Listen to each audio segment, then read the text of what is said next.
parola al professor Carlo Vettieri, direttore di voto, insegnante di filosofia politica a Siena, studioso del liberalismo. L'anno scorso ha contribuito alla nascita dell'Associazione Diritto di Voto, che si propone di estendere il ricorso alla democrazia diretta, specialmente in tema di autodeterminazione dei popoli.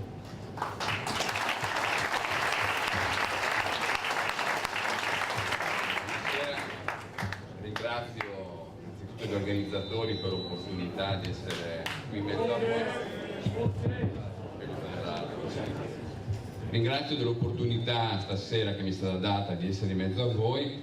Due parole per introdurre Diritto di Voto. Diritto di Voto è un'associazione che sembra strano nel terzo millennio, si batte perché venga riconosciuto il diritto di voto. E voi direte: ma come, c'è il diritto di voto? No? Noi periodicamente veniamo convocati per eleggere, non so, il consiglio di circoscrizione, tra pochi mesi ci chiederanno di votare i deputati al Parlamento europeo, ok, ma non veniamo mai evidentemente convocati, perché è un dogma intoccabile dei stati moderni, per poter decidere, appunto, mi richiamo al Veneto Decida, sulle cose che ci interessano veramente, ad esempio sul fatto di poter dar vita a entità indipendenti. Quindi noi come associazione non specificamente veneta, anche se alcuni di noi sono veneti, ci occupiamo ovviamente di tante aree, Tirolo, Catalogna, Fiandre, Paesi Baschi. Ovviamente uno spazio rilevante, essendo un'associazione, come dire, di lingua italiana, è dato al Veneto. Il Veneto ha, come dire, uno spazio prevalente, direi, nelle nostre attività, nel nostro blog in particolare. Questa sala lo spiega perché in Veneto sta succedendo qualcosa, questa è la nostra convinzione.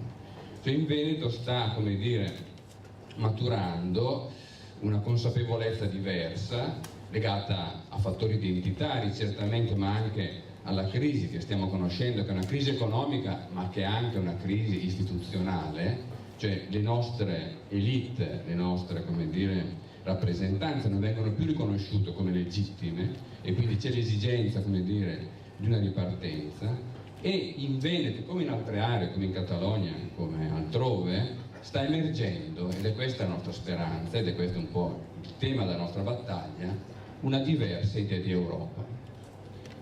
Una diversa idea di Europa che è basata appunto più sulla libertà che non sulla costrizione, come è stata nella storia degli stati moderni e delle guerre, e che ovviamente deve prendere atto del fallimento all'interno del quale ci troviamo. L'Europa è in una situazione terribile, con diversità evidentemente da una all'altra, perché la tassazione è cresciuta in questa maniera, perché la regolazione è cresciuta in questa maniera, e perché gli europei oggi sembrano non avere alcuna speranza nel futuro. L'Italia certamente è, come dire, più avanti in questa crisi, messa peggio di altri competitori, però certamente il problema è generale.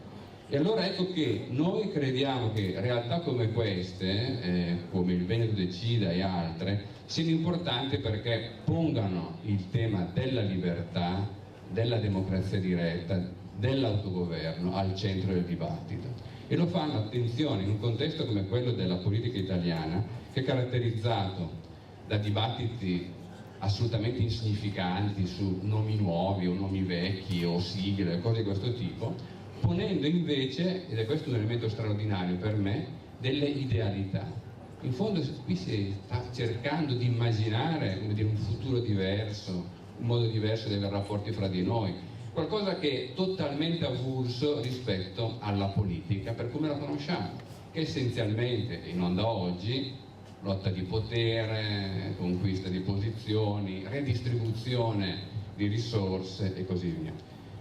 Noi sappiamo che la libertà invece del Veneto, e soprattutto la libertà che il Veneto indipendente potrebbe garantire ai veneti, perché questo è il vero obiettivo, è fondamentale e può sicuramente appunto aprire un mondo nuovo perché l'Europa che immaginiamo noi è basata essenzialmente sulla concorrenza istituzionale, cioè sul fatto che in un'Europa a venire noi dovremo avere tasse diverse, regole diverse da un'area all'altra, e solo in questa maniera noi saremo tutelati, perché sarà molto facile per noi sfuggire a cattivi governanti oppressivi e andare appunto in altre aree. E quindi gli stati moderni invece sono stati la negazione di questo, le grandi unificazioni ottocentesche in Italia, in Germania e così via, E il processo che è in atto oggi a Bruxelles è esattamente in senso opposto a quello che tutti noi auspichiamo, perché il sogno degli eurocrati, ahimè, è quello degli Stati Uniti d'Europa, di un grande Stato europeo, una grande gabbia per tutti noi. Bene, quindi noi abbiamo delle idealità qui, vogliamo, come dire, liberare i territori per liberare le persone. È chiaro che le idealità sono, come dire, potenti quando sono accompagnate da realismo, cioè da analisi dei fatti, e questo non è semplice. Tra l'altro, quello che succederà tra pochi giorni a Venezia, nel Palazzo della Regione, è fondamentale perché è un'occasione preziosa. Sprecare quell'occasione potrebbe voler dire perdere molti anni e forse ritrovarsi fra 10 anni o 15 anni in un Veneto ancora più disperato, ancora più impoverito rispetto a quanto non sia oggi. E allora ecco che le idealità devono essere, secondo me, accoppiate a una forte concretezza, a un senso della realtà.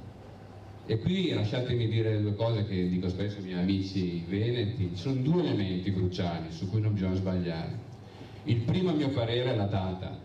Attenzione alla data, c'è bisogno di tempo, qui siamo in tanti, ma non dimenticate che i veneti purtroppo sono sempre di fronte alla RAI, a Mediaset, non sanno nulla di quello che sta succedendo, e c'è bisogno di, a mio parere,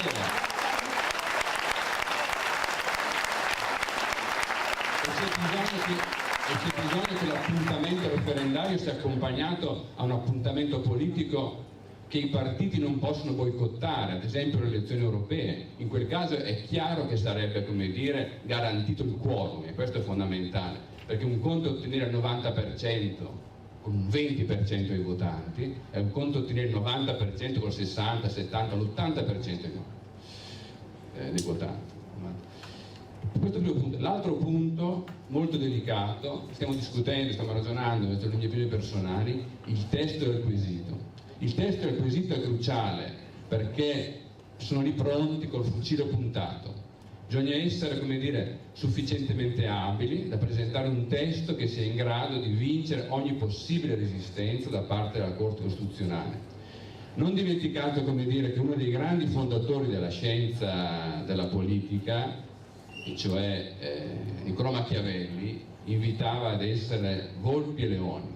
Bisogna essere forti, bisogna essere leoni, bisogna essere tanti, bisogna avere, come dire, essere armati. Lui parlava degli svizzeri dicendo armatissimi, liberissimi, e quell'armatissimi per lui era importante, ma bisogna anche essere astuti, bisogna, come dire, sapere giocare bene. Bisogna sapere giocare bene, bisogna, come dire, unire all'idealità un forte senso, come dire, della situazione, della posta in gioco, perché appunto quello che mettete voi in discussione non è semplicemente, come dire, che è pure importante, quel 15-20 miliardi di residuo fiscale. È chiaro che un'Italia senza Veneto non c'è più, e questo lo sanno benissimo a Roma.